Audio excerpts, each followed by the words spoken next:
Welcome. In this video I'll show you how to add fonts to Adobe Express. Just go ahead over to your brands right here. For example, if you don't have a brand yet, just go ahead and click on create a brand. It is pretty quick to create a brand. As you can see here, I just created it 21 seconds ago. I'm just going to click on it.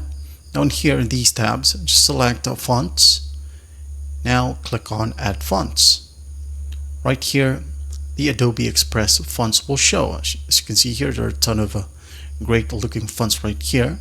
Now if you want to add your own fonts, or you have downloaded a font online, just go ahead and click on upload right here and make sure that you are a premium member. Alright, this won't work if you are using Adobe Express on free.